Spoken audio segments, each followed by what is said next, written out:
तो दोस्तों आज हम लोग इस कंपनी के बारे में बात करने वाले हैं। उसका नाम है Zensar technology limited. IT sector का ये स्टॉक है। वैसे आपको बता दूं दोस्तों, आईटी सेक्टर में आजकल एक फ्रेश ब्रेकआउट होने वाला है जो कि अपने लाइफ टाइम हाई के ऊपर निकल जाएगा और ये स्टॉक ऑलरेडी ब्रेकआउट करके अपने लाइफ टाइम हाई पर ट्रेड कर रहा है। तो अगर ये स्टॉक अपने इंडेक्स से भी आगे आगे चल रहा है तो जाहिर सी बात है कि इसमें कोई अच्छी बात है, जो कि ये अपने इंडेक्स को भी बीट करता हुआ आगे बढ़ता चला जा रहा है। तो अगर हम इसका चार्ट देखते हैं, आप पीछे में चले जाइए, अब देखेंगे कि अपने लिस्टिंग के बाद से इस कंपनी ने काफी अच्छी रैली दिखाई है और ये लगातार ऊपर बढ़ता रहता है। बीच बीच में इसमें लंबी लंबी करेक्शनें भी आती है, लेकिन बावजूद इसके ये स्टॉक कभी भी रुकना बंद नहीं करता और ये लगातार ऊपर चलता रहता है और इसी के साथ ये स्टॉक अपने लाइफ टाइम हाई पर ट्रेड कर रहा है। तो दोस्तों इसके फ्यूचर एनालिसिस करने से पहले एक बार हम इसकी फंडामेंटल एनालिसिस देख लेते हैं। तो दोस्तों इस कंपनी का पूरा नाम है जेंसार टेक्नोलॉजी लिमिटेड। 770 रुपए इसका मार्केट प्राइस है और इंट्राडे में 7% से ज्यादा की क्लोजिंग दी है। मार्केट कैप 17,447 करोड़ की। स्टॉक का P/26 का है, यानी कि अभी भी ये एवरेज ही है, बहुत ही हाई नहीं गया है। ROC 25.6% एंड ROE की वैल्यू 20.3% का, जो कि काफी अच्छा है। बाकी पिछले एक साल के हाई लो की बात करें तो 427 का इसने लो लगाया और 788 का इस कंपनी का हाई है। तो आपको दोस्तों इस कंपनी के बारे में बता दूं तो जेंसार टेक्नोलॉजी एक leading digital solutions and technology services वाली कंपनी है और ये मुंबई बेस्ड RPG ग्रुप का ही एक पार्ट है और इसका जो हेडक्वार्टर है वो पुणे में है। ये दो सेगमेंट्स को ऑपरेट्स करता है, application management service and infrastructure management service, और ये इंडस्ट्री वर्टिकल्स पर फोकस है जैसे कि high tech and manufacturing, consumer services and banking, financial services and insurance. साथ ही दोस्तों इसका ऑफिस इंडिया के साथ साथ USA, UK, Europe and Africa में भी है। ये दोस्तों पिछले एक साल का इसका चार्ट है। आप पिछले एक साल के चार्ट को देखेंगे तो वहां से आपको काफी अच्छी रैली नजर आएगी। तो अगर हम इस कंपनी के प्रोज एंड कॉन्स की बात करें तो अच्छी बात है कि इसने अपना डेप्ट रिड्यूस किया है और अब ये ऑलमोस्ट डेप्ट फ्री हो चुकी है और साथ ही इस कंपनी का जो डिविडेंड पे आउट है वो भी काफी अच्छा है। और वहीं पर हम इसके कॉन्स की बात करें तो इसका जो सेल्स ग्रोथ है वो पुअर रहा है, 4.33% पास्ट 5 ईयर्स, यानी पिछले 5 सालों में इसने कुछ खास अच्छी सेल्स ग्रोथ नहीं दी है। और साथ ही साथ इसका जो वर्किंग कैपिटल है वो भी इंक्रीज होकर 50 दिन से बढ़कर 80 दिन पर चला गया है, जो कि काफी ज्यादा बढ़ गया है। तो अगर हम इसके पीयर कंपैरिजन की बात करें तो IT सॉफ्टवेयर में ये कंपनी काम करती है, जिसमें आपका ओरेकल फाइनेंशियल सर्विसेज हुआ, PB fintech, KPIT technology, Tata Elxsi, Tata technology services, Coforge, Cyient जैसी और भी शानदार कंपनियां हैं। और साथ ही जेंसार टेक्नोलॉजी भी उसी का ही एक पीयर ग्रुप है, यानी कि ये कंपनी IT सेक्टर में अपना काफी अच्छा योगदान देते चली आ रही है। और इस समय अगर हम इसके PE रेशियो की बात करें तो वहां से ये कंपनी काफी ज्यादा वैल्यूएबल नजर आ रही है, अपने पीयर ग्रुप से भी सबसे ज्यादा वैल्यूएबल है। तो अगर हम जेंसार टेक्नोलॉजी के क्वार्टरली रिजल्ट्स की बात करें तो इसका जो सेल्स ग्रोथ है वो मार्च 2021 में 876 करोड़ का था, मार्च 2022 में 1154 करोड़, मार्च 2023 में 1213 करोड़ और मार्च 2024 में 1230 करोड़ का रहा। साथ ही नेट प्रॉफिट की बात करें तो जहां मार्च 2021 में 91 करोड़ का प्रॉफिट, मार्च 2022 में 131 करोड़, मार्च 2023 में 119 करोड़ का प्रॉफिट और मार्च 2024 में 173 करोड़ का बहुत ही शानदार प्रॉफिट भी देखने को मिला है। यानी कि आप देखेंगे तो क्वार्टरली दर क्वार्टरली इसका जो सेल्स ग्रोथ है और नेट प्रॉफिट है, दोनों जगहों पर ये कंपनी लगातार ऊपर बढ़ती चली जा रही है। और दोस्तों इसका जो अपकमिंग रिजल्ट है यानी कि क्वार्टरली रिजल्ट वो 23 जुलाई 2024 को आने वाला है, तो यहाँ पर भी आप विशेष ध्यान दीजिएगा।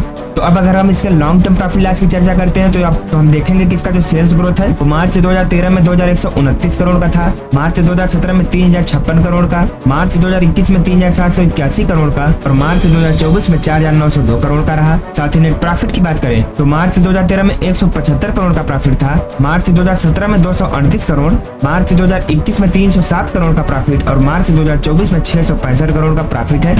यानी कि देखा जाए तो भले ही सेल्स ग्रोथ डाउन है लेकिन निगेटिव नहीं है और ये लगातार ऊपर बढ़ता चला जा रहा है। तो अगर हम इसके स्टॉक के CAGR की बात करते हैं तो पिछले 10 सालों में इस कंपनी 25% की रेट से, पिछले 5 सालों में 26% की रेट से, पिछले 3 सालों में 30% की रेट से और पिछले 1 साल में 80% का बहुत ही शानदार रिटर्न दिया है। यानी कि दोस्तों स्टॉक मार्केट में इस कंपनी ने बहुत ही अद्भुत रिटर्न देकर अपने इन्वेस्टरों को काफी अच्छा पैसा कमाया है। तो अगर हम जेंसार टेक्नोलॉजी के परफॉर्मेंस की बात करते हैं तो मार्च 2013 में इस पर 200 करोड़ का लोन था, मार्च 2017 में 134 करोड़, मार्च 2021 में 350 करोड़ का लोन और अभी देखें मार्च 2024 में तो घटकर 186 करोड़ का हो गया, जो कि अच्छी बात है। वहीं पर टोटल एसेट की बात करते हैं तो जहां मार्च 2013 में 1257 करोड़ का एसेट था, मार्च 2017 में 2106 करोड़ का, मार्च 2021 में 3433 करोड़ का और मार्च 2024 में 4648 करोड़ का एसेट है।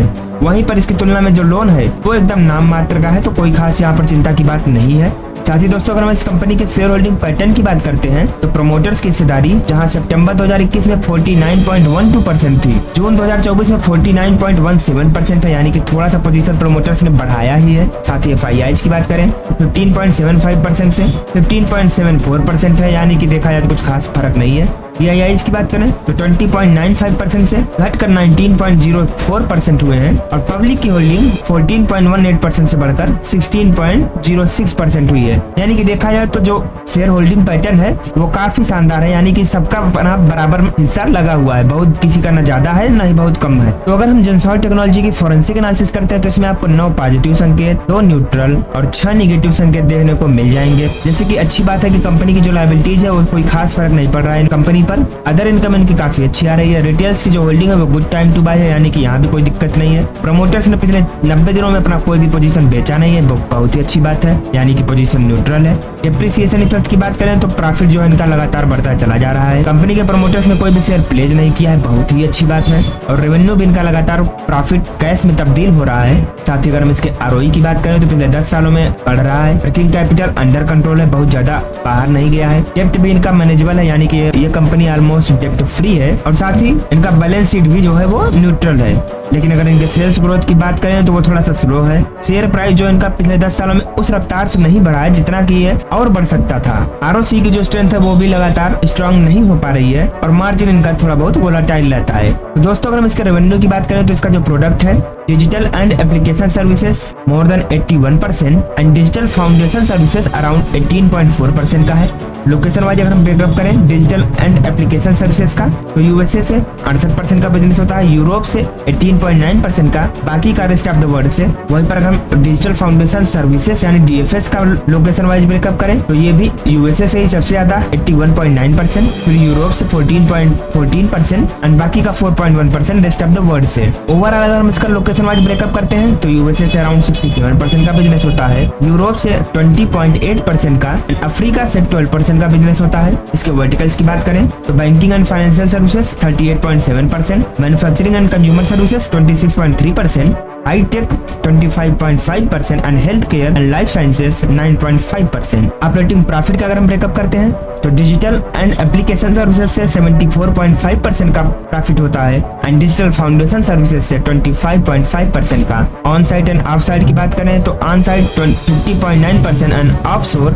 49.1%। डिजिटल वर्सेस कोर की बात करें तो डिजिटल सर्विसेज जो इनका 44% है एंड बाकी का 55.3% अदर्स। कॉन्ट्रैक्ट टाइप की बात करें अगर हम इसके एस में वो फिक्स्ड प्राइस कंट्रोल्स यानी फिक्स्ड मंथली जो है वो 53.3% एंड टाइम एंड मटेरियल 46.7%। वहीं पर अगर हम DFS में अगर कॉन्ट्रैक्ट की बात करते हैं तो फिक्स्ड प्राइस कॉन्ट्रैक्ट्स में यानी कि फिक्स्ड जो मंथली है वहां से 77.2% एंड टाइम एंड मटेरियल 22.8%। तो दोस्तों अब हम लोग वापस से इसके चार्ट पर आ चुके हैं। आप देखेंगे इसमें इस लेवल का हाई लगा था, उसके बाद इसमें अच्छा खासा करेक्शन हुआ और वापस से इसमें तेजी देखने को मिली, तो यहाँ पर एक ब्रेकआउट हुआ और ये वही लेवल है जहाँ से यहाँ पर ब्रेकआउट सस्टेन किया और ऊपर बढ़ता चला जा रहा है। तो अगर हम इस लेवल के बाद से अगर आगे का टारगेट देखते हैं तो अगर हम रेंज ब्रेकआउट के हिसाब से देखते हैं तो यहाँ से जो यहाँ तक का रेंज था उस हिसाब से अगर हम देखें तो इसका जो आने वाला टारगेट है सबसे पहले 909 रुपए का दिख रहा है, यानी कि यहाँ पर पहुंचने के बाद हम यहाँ पर डिसाइड करेंगे कि आगे क्या करना है। लेकिन इसका जो ब्रेकआउट है इस हिसाब से